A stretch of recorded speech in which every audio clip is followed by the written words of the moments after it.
Have the Green Bay Packers actually gotten better in places they were bad last season? Plus, if Jordan Love is even just solid this season, how many other teams have a quarterback receiver combo in the same phase in their development that have the kind of potential Jordan Love and Christian Watson do? We talk about all of that and more on today's show. You are Locked On Packers, your daily Green Bay Packers podcast.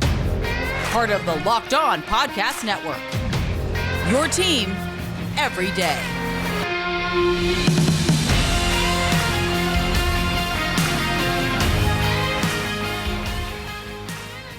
You are Locked On Packers, part of the Locked On Podcast Network, your team every day. I'm Peter Bukowski, and I cover the Packers for The Leap, a newsletter I would love for you to subscribe to. Follow me on Twitter, Peter_Bukowski. Follow the podcast on Twitter, Locked On Packers. Like us on Facebook. Subscribe to the podcast.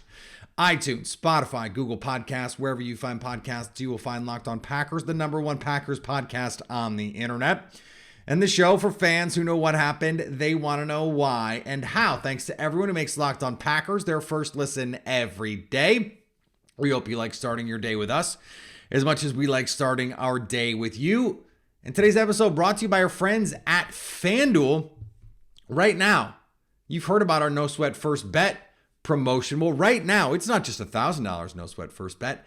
It is up to $2,500 on a No Sweat First Bet. Go to FanDuel.com/lockedon to learn more. So about 2-3 weeks ago, we did a story. I did a story, but we did a show about how the things that the Packers were good at last year, like good at, not just fine at, it's okay at, good at, they are set up to be just as good, if not better, at this season. And part of that is because, for example, the passing offense was fine. It was mid. It probably is going to get a little worse. But the running game, which was really good, is probably also going to once again be really good.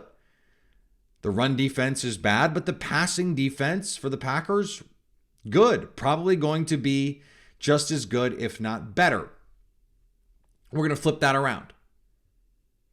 What about the things that they are bad at? Did they improve them? Okay? So, I'm actually going to start with the last part of this because it's the most obvious one that you're going to say, and I don't think it makes sense to start with it. So, according to DVOA, Defense Adjusted Value Over Average, one of my favorite stats, the Packers were 30th in second level defense. That means linebackers, box safeties. They used a first round pick on Quay Walker. They have an all-pro player in Devondre Campbell. Year 2, you would expect the Quay Walker jump.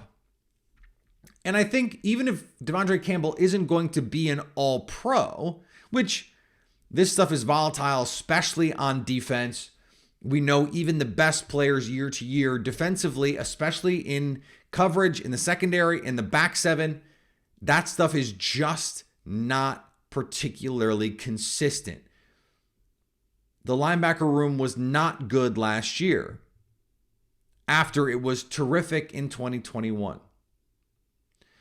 We can expect incremental improvement from Quay Walker and just a little bit of regression. I thought Devondre Campbell was worse last year than he was even at times in places like Atlanta. Part of that is he was hurt. Part of that is he's got to babysit Quay Walker. And those are not issues that he theoretically has to deal with upcoming. So I think we can reasonably expect them to be a little bit better. That helps. 2 key stats that we're going to talk a little bit more about. The Packers were 31st in run defense DVOA. We are going to talk more about the run defense. And 32nd, there are 32 teams in the NFL, 32nd in adjusted line yards. In other words, teams dictated the line of scrimmage to the Packers more and more often than any other team in the league last year. Getting better second level defense, guys reading and reacting, firing their guns, playing in their gaps, all of that stuff. Getting better linebacker play is going to improve both the run defense and that adjusted line yards issue. Now, there were two problems with the offense that don't make any sense, and I think will just naturally regress. And in this case, I mean regress back to the mean. The Packers were 32nd in goal-to-go offense last year. They, inside the 10-yard line, were just so bad. This is after in 2020, they're like building a statue to Nathaniel Hackett. The gold zone, they were unstoppable inside the red zone. Well, that was probably going to regress to the mean too. And it did. But this is not a 32nd goal-to-go offense, not by offensive line, not by quarterback play, not by running back room, not by play call. It was just a weird situation. And I just don't expect that to continue because they're just not that bad. This is an outlier situation.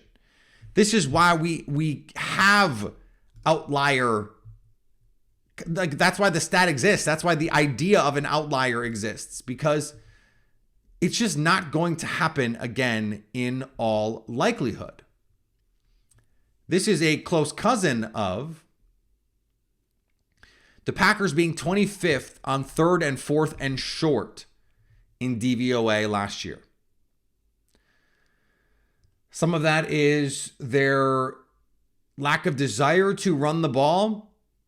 Some of that is Aaron Rodgers wanting to throw the ball, despite the fact that they didn't quite have the receivers to go win. If it's 3rd and 4, you got to get a bucket. Maybe you'd rather have Aaron Jones running the ball to set up a 4th and short. But if you have a quarterback who doesn't want a QB sneak, that creates issues. The Packers were 27th in DVOA on all 3rd and 4th downs last year. 3rd and 4th downs, they were 27th. And they were 29th on 3rd and 4th and middle, but not 3rd and 4th and long, which is weird. That part of this makes me think this stuff is just going to creep. It's going to creep back to the center. It's going to creep back to the mean. Now, there's a reason the Chiefs were first in those situations, 3rd and 4th and long and 3rd and 4th overall. All plays, they were first in DVOA. On first down, they were first. That's just how this is going to work. When you are that bad, you look at a team like Miami. 3rd and 4th and short, they're 31st in DVOA. 3rd and 4th and middle, they're first. That just doesn't make any sense. That is not something foundational about the team that makes you go, well, there's something wrong with them. So if you're on 3rd and 4th and short doing poorly, but on 2nd and short, for example, where the Packers were 3rd in DVOA, that tells me this is not a structural issue. This was a weird, anomalous sort of statistical problem. The Packers 11th overall in DVOA on offense. Those small things are just anomalous. Probably not going to happen again. Now, the thing that I think if you're a Packers fan, you're going to be most concerned about is the run defense. 31st in run defense DVOA and 32nd in adjusted line yards. And you go, Jarran Reed, out the door. Dean Lowry, out the door. The hope is, and at this point it's just a hope, it's just a theory, you get more play from Devontae Wyatt, who in a limited sample size, just better than Dean Lowry, just better than Jarran Reed. I think that is something, there's something there. Did they add players? Well, in the draft, Colby Wooden, Carl Brooks, but those players really more profile as pass rushers now. I do think it's worth mentioning, if you're going to play some of these penny fronts, you're going to play a bunch of these sort of penetrating 3 technique looks. I understand if you're trying to create some splash plays, some negative plays, to just say, look, down to down, play to play. It doesn't really make sense from an analytical standpoint to focus assets and resources on trying to stop the run. I'm sympathetic to that cause. Get all these guys who can rush the passer and go figure it out. I think that's a smart idea. Let's not forget TJ Slayton, who is, I think done some nice things. This Packers defense can be better. Did they add, Snacks Harrison in his prime? No. Did they add 1996 Gilbert Brown to solidify this defense? No. But that's okay. Some of the things they did the worst: goal-to-goal offense, 3rd and short offense, that kind of stuff, that's going to regress. They didn't have to do anything to be better there. They have the foundation of a team that can just be better there. Second level defense, with the investments they've made at linebacker, if Quay Walker can take an incremental step forward, they're just going to be better there, and that's going to improve the rush defense and the adjusted line yards. The question then is, what about the investments that have been previously made? And I made this case before that 2023 is going to be more about the guys from 2022 and 2021 as we head into this season, because it's going to be year 2. Quay Walker takes a little bit of a jump. Devontae Wyatt takes a little bit of a jump, and he ends up playing 70% of snaps or 60% of snaps, whatever you want to say. Colby Wooden gets some more run. Carl Brooks gets some more run. They make some plays. Whether they can always hold up against duo in some of these power runs, we'll see. But can they create enough negatives that all of a sudden a 2nd and 8 run becomes 3rd and 12? Whereas, okay, on 2nd and 6, you give up 6, and now you create a new set of downs. Okay, now you restart the clock. But if on 2nd and 8, now it's 3rd and 10, now you've balanced that out. And can you, over the course of the season, make sure that those things are balancing each other out? I don't know. We're going to see. We're going to see. All right, I want to talk about Jordan Love and Christian Watson. I want to talk about some fun stuff, some sexy stuff. But before we do that, let's talk about our friends at FanDuel. Also some sexy stuff, to be honest. Make a fast break to FanDuel during the NBA playoffs, because right now, new customers get a no-sweat first bet up to $2,500. It used to be $1,000. No sweat first bet up to $1,000. Now it's $2,500 back in bonus bets if your first bet doesn't win. There's great promotions every day. It's a safe and secure app. You get paid instantly when you want your money out. Let me just tell you about some of the things I have on my tickets. Packers over wins. 7.5, easy money. Packers plus 410, I got the number at on FanDuel. It is shortened up to win the NFC North. Packers to make the playoffs. I've got the under on the Lions. I've got the under on the Bears. If I don't have the under on the Bears, I'm going to go bet it right now. I'm going to go double check as soon as we're done with this. I have the under on the Jets, just because, just vibes. And I feel really good about it. Visit FanDuel.com right now. Visit FanDuel.com/LockedOn. Even better, to get a no-sweat first bet up to $2,500. I'm going to have to get used to saying that because, man, that's a lot more money. $2,500 is a lot more than $1,000. That's FanDuel.com/LockedOn. FanDuel, official sports betting partner of the NBA. And thanks to everyone who makes Locked On Packers their first listen every day. Every dayers tomorrow on the show. We've got Trevor Sikkema talking Christian Watson. We're going to talk about Christian Watson in a little bit. But we're very excited here to get Trevor back on, former Locked On friend. And it's just, I'm really excited to talk about Christian Watson because I think he is poised for an absolute star turn coming up this season. So I had this idea. I was looking around at the landscape and I was thinking about what the Packers could be with Christian Watson and Jordan Love. And The reason I was thinking about it was because I was looking at the Bengals. Joe Burrow with Jamar Chase and T. Higgins. And I said, aside from Joe Burrow and Jamar Chase, who are the duos, young duos, who are on the same track? And one of the reasons I was thinking about that was Aaron Rodgers did this with James Jones. He did this with Jordy Nelson. He did this in a way with Randall Cobb. He was a little bit more established, and I think if I was doing this experiment now or this thought exercise now, I would say, no, Randall Cobb doesn't count.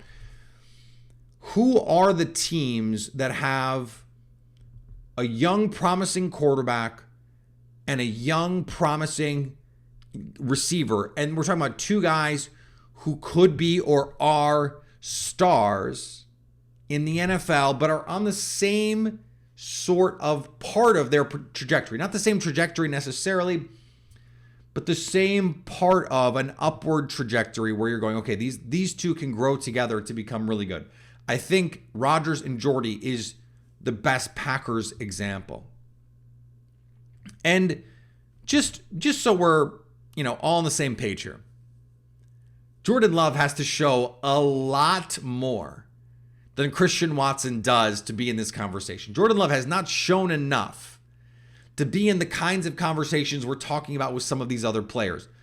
Tua and Jalen Waddle is another great example. Jalen Hurts and Devontae Smith is another great example. But the question that I was asking is, Joe Burrow and Jamar Chase, I think, is the best example. My buddy Jake Liscow from Locked On Bengals made the joke. It's not even really a joke. It's true that Joe Burrow and T. Higgins is another best example, and he's right about that. But for example, Justin Herbert and Mike Williams. Well, Mike Williams was good before Justin Herbert got there. So they're not really on the same sort of trajectory.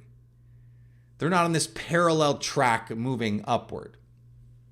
And that's true for a lot of the names that I got, like CeeDee Lamb and Dak Prescott. They're both young-ish players. And they're actually pretty close on their trajectory. But like CeeDee Lamb is from the 2020 draft. Dak Prescott's from the 2016 draft. Pretty big difference there in age. Justin Herbert and Quentin Johnston. Like Justin Herbert was, as a rookie, a Pro Bowl caliber quarterback. So we're not thinking of quite the same players. And I went back and I was looking at the 538 metrics, the receiver metrics that they put together. And I think you can make the case that someone like George Pickens and Kenny Pickett belong on this list. Whether or not you think Kenny Pickett is, due for some vertiginous growth, I don't. But they belong on this list because I think Kenny Pickett made legitimate strides as a rookie. George Pickens is really talented. And they could put something together like this. Christian Watson was 21st in the overall receiver rating. Christian Watson is not the guy that I'm concerned about. I'm concerned, but he's not the guy that I'm like, oh, can he do it? It's Jordan Love. But if Jordan Love, we're assuming in this scenario, Jordan Love is solid. He's Daniel Jones. Well, then you have, in this case, like Richie James was 26th in this metric, ahead of people like Drake London, DK Metcalf, Amon-Ra St. Brown, Cooper Kupp. Richie James had a nice season. Like Richie James and Daniel Jones, that would have been a really nice combination. Now that's not going to be a thing moving forward because, Richie James doesn't play for the Giants anymore. So that's part of the problem. When you look around the league, there just aren't that many other teams that have the kind of connection and potential upside that the Packers have. That's really why I wanted to bring this up. Because what Jordan Love and Christian Watson can be is top level kinds of stuff. Like I think you can look at Desmond Ridder and Drake London, Desmond Ridder and Kyle Pitts. Desmond Ridder's got to show some more. I don't think Desmond Ridder has the talent profile that Jordan Love does, which is why he's not on this list. Like, I think if you're being, if you're going to keep it a buck here, Justin Fields and Darnell Mooney probably belong on this list. Now, Darnell Mooney has shown a little bit more. Justin Fields needs to show a lot more. And he's, in this case, when we're talking about the hypothetical, Jordan Love has not played as much. But I think in this case, it plays to his favor in terms of the projection because Justin Fields has shown a lot more that's troubling. He's shown a lot more that makes you worry about what he can be and what the development arc is for him. Whereas Jordan Love, you're seeing these bits, these flashes, and he just looks better in those flashes in terms of the improvement that's being made. How real is that? We're going to have to see. There's a lot that still has to be decided there, but we're just in this hypothetical, we're kind of taking that for granted, that he's fine, that he's Jimmy Garoppolo, that he is somewhere in that middle tier of quarterbacks, somewhere between the 12th and 20th best quarterback in the league. If that's the case, and Christian Watson, Christian Watson, 21st by these numbers. The guys ahead of him, guys like Amari Cooper, Keenan Allen, Mike Williams, Terry McLaurin, Jamar Chase, like they're the best of the best receivers in the league. The guys that are ahead of him, Stephon Diggs, Deontay Johnson, Brandon Ayuk, T. Higgins, rookies like Chris Olave and Garrett Wilson. They don't have young players that they're growing with. I do think there's value here. The value of growing up with those guys, to build those moments of trust and to go through those adversity moments together. In 2010, there were a lot of questions about Aaron Rodgers. And there were a lot of questions about Jordy Nelson. He's very clearly behind Jennings, Driver, Jones. He's wide receiver 4. When they had just taken him a few years prior at the top of their draft. It wasn't a first-round pick. They traded out of the first. He was supposed to be the next guy and did not look like the next guy. Week 16 against the New York Giants. Jordy Nelson lights up the Giants with the help of Aaron Rodgers. It was at the time, I think, one of the all-time great DVOA performances because the Giants defense was that good. In the postseason, Jordy Nelson puts a punctuation mark on it, catches the opening touchdown against the Pittsburgh Steelers. And from 2011, he's off and running and becomes one of the great receivers in Packers history. You can't tell me that it didn't matter that Aaron Rodgers and Jordy Nelson were coming up together, that Jordy Nelson and Aaron Rodgers played on the scout team together, that they're the same age, that they come of age at the same time. You can't tell me that Aaron Rodgers, being the same age as Randall, similar ages at least, with Randall Cobb and James Jones, didn't contribute to their relationship. And that, say, Brett Favre's age and the age of guys like Greg Jennings or James Jones didn't play into their relationship. That's just how this tends to work. Think about any coworker you have. You are just more likely. Now, you may work with a bunch of people your age that are like idiots and morons, or you might be the idiot. You don't know. Sometimes you don't know. Sometimes that's just life. The bosses, they're more your speed. That could be. But think about that. That was sort of how Aaron Rodgers seemed to feel last year. Now I'm going to throw it at Alan Lazard. I'm going to throw it around Cobb. I'm going to throw it at guys that are more my age because Romeo Doubs doesn't really know what he's doing yet. Christian Watson doesn't really know what he's doing yet. Samori Toure doesn't really know what he's doing yet. Well, when you're in the same boat with those guys and you guys are learning together, there is no hierarchy. I don't mean any of this to be like, oh, well, they're going to be so much better than they were last year because Jordan Love is young and Christian Watson is young. Like, that's not what we're doing here. But I think there's benefits in growing your team together. Having young guys, you go through the battles together. There's value in that. And then you have a couple key veterans. Like, You go back and you look at that 2010 team, Aaron Rodgers, young. Jordy Nelson's young. James Jones at the time, young. Brian Bulaga, young. Sam Shields, young. Undrafted free agent, rookie. They got real contributions from those guys. But it worked because Charles Woodson's on that team. Cullen Jenkins on that team. Clay Matthews, young player, by the way, on that team. You mix all of these players together and you have a Super Bowl team. Well, the Packers, Jordan Love is young. Christian Watson's young. But Kenny Clark, veteran Pro Bowler, a little bit older. Jerry Alexander, veteran Pro Bowler, All-Pro, just a little bit older. Now, he's not that old, but a little bit older. Rasul Douglas, a little bit older. Devondre Campbell, David Bakhtiari. You start to see the picture here.